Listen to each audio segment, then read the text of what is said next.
Hello again and welcome back to another one. And today we have a couple of topics to cover, from Eminem winning Best Hip Hop at the EMAs, and we got a message from M to the fans that sparked even more speculations that's linked to what to expect from M in the near future, and we'll expand on this shortly. Today we also have a report about Kendrick Lamar's high school teacher, who briefly gave some insight on how Kendrick Lamar was in high school and how Kendrick was introduced to poetry and more, and we'll get to this in a bit. Today we also have one that came out of left field that has since gone viral on social media, where following the election in the United States, a TikToker sent a message to Eminem that's got social media in shock. And in fact, this led some to conclude that videos like this is the reason Eminem made the song Stan, and we'll get to more on this in a moment. And we also got to hear from Dame Dash, who is out here literally blaming the Diddy parties as what led to Kamala Harris's loss.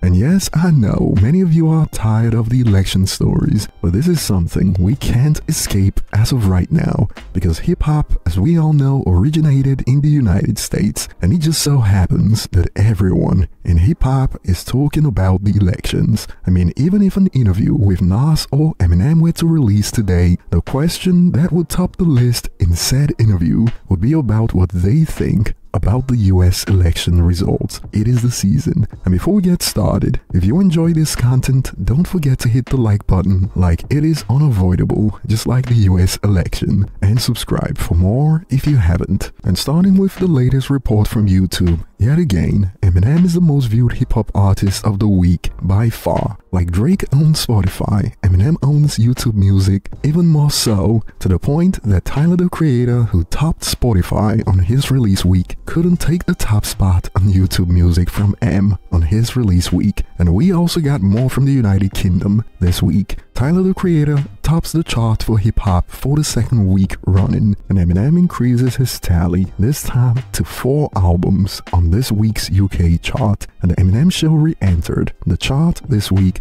which is crazy, seeing as Curtain Call pretty much cannibalizes its sales, but it's still charted nonetheless. And some believe this is a sign Eminem, you must tour in the United Kingdom. And it turns out Eminem took home the Best Hip Hop Award at the EMAs, and this latest win makes it 10 Best Hip Hop albums for the rapper, a new all-time milestone for artists. And Eminem had this message to the fans that made this possible. EMAs, what up you bloody wankers?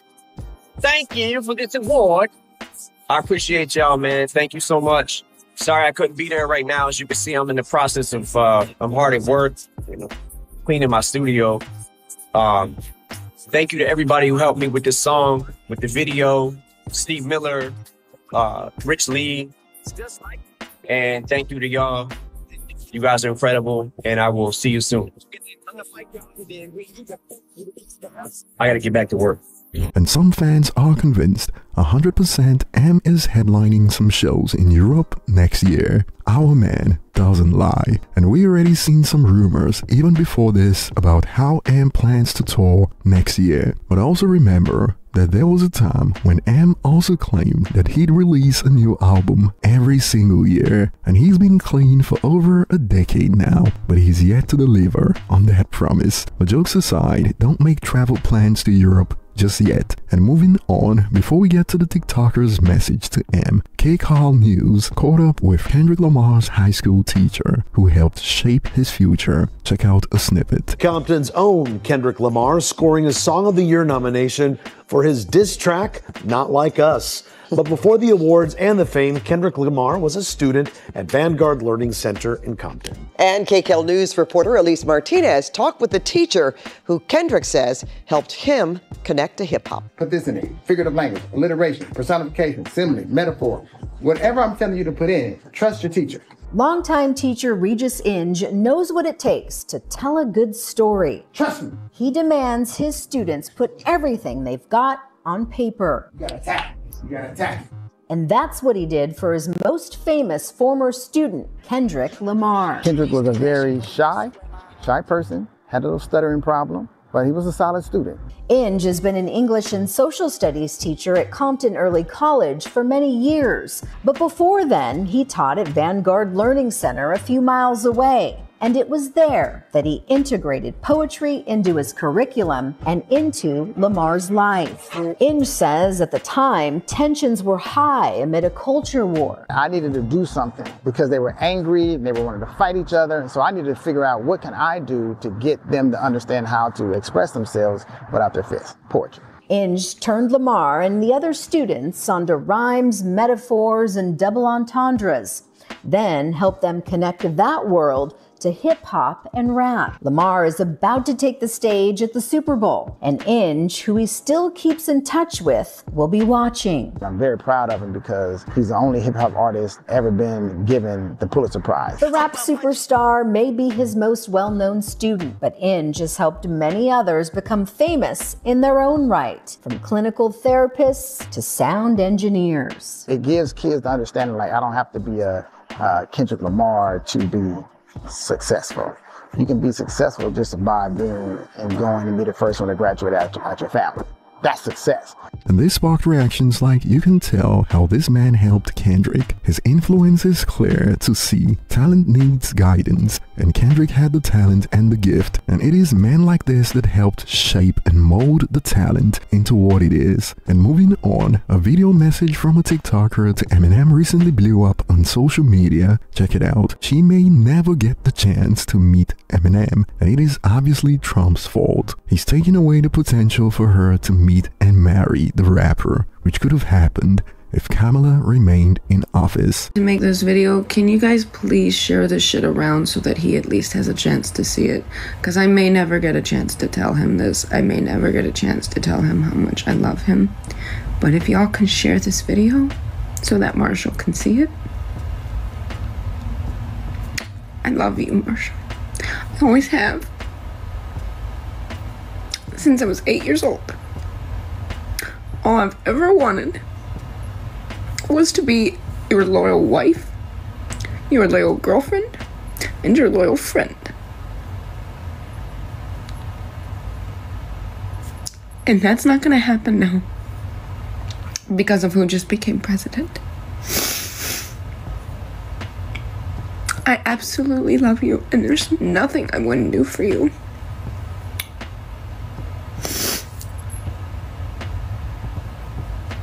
I don't even know what to say anymore. But I love you.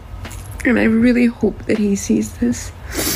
Because if it's my dying wish to be able to hug you, that's what I want. That's what I've always wanted. I will die screaming your name. I love you. Please share this so that he can see it. Tag him in it. Please let him see this.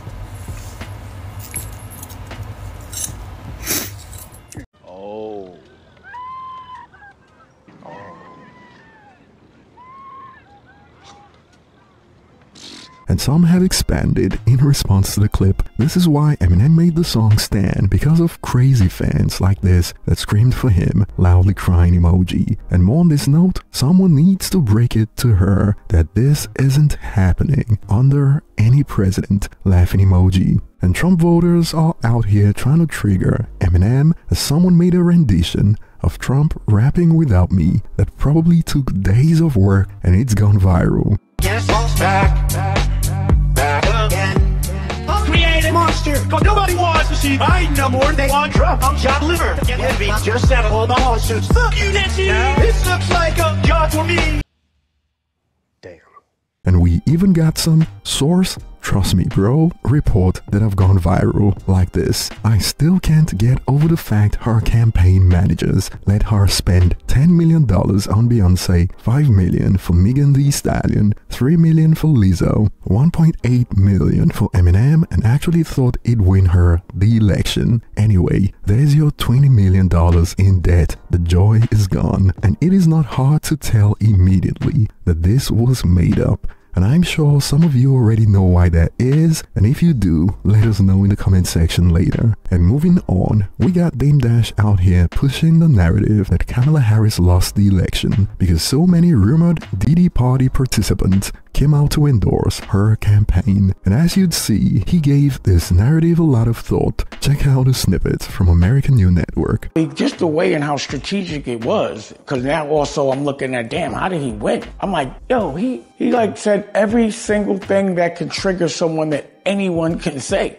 And to me, and I wasn't mad at it because he's entertaining, but you know, when he's doing his rallies, he's like kind of funny, like a comedian. And it just felt like, number one, people just wanted to talk to somebody that they could have a regular conversation with. They didn't even care about their issues. But then I was thinking deeper and I was like, well, damn, he had Elon Musk.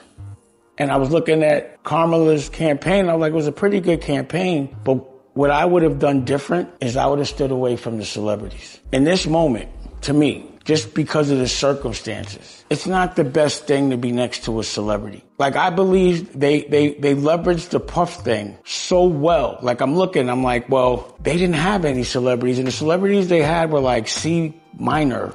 No disrespect to anybody. They were basically people that were kind of famous, but it was like people that are still kind of struggling. And I felt Kamala, she really invested a lot in the people that may have been at the Puff parties. It's a gray area there. So what they did there, number one, they made sure, because I was always saying, I was like, why are they doing this Diddy shit during the election? They made sure everybody, not just black and hip hop, the whole world knew who Puff was and what he was accused of. But then they accused everybody that was at his party, to me, of being a part of it because they never said exactly who those celebrities were. So until further notice, it's every celebrity until somebody speaks up. So right now, to me, being a celebrity is tainted. And a lot of the people I saw speaking on those stages were celebrities that may be in the gray area. They may have been hot. And then I was like, damn, why would she choose certain people knowing that they're hot? Or does she know that they're kind of hot? And at least on a like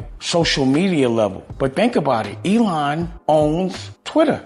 And every time someone endorsed Kamala, Elon would say, why would you trust them? They were at a Puff party. And then he would put that in the algorithm to negate the power of the celebrity. Now deciding she's like warning people against Trump. I'm like, well, wait a second. So how many people did she warn against Diddy? Right. Oh, 0. Okay. Right. Well, maybe we shouldn't trust her opinion. I think right now, the way people are looking at a celebrity is you got to be a little weird to be a celebrity, or you have to compromise a little to be a celebrity. And some users agree with Dame's assessment. Usher was a major red flag. Weeks before his endorsement, The View pressed the F out of him, but he refused to endorse. Cut to Diddy's arrest. Now this man is on stage dancing and pleading for Kamala. He groomed Bieber. For Diddy, Elon wasn't lying. And some are also wondering why he keep bringing up Puff parties when he was at the Puff parties. Laughing emojis. Well, guess who was also allegedly at many Puff parties who also denied being on the Diddy tapes.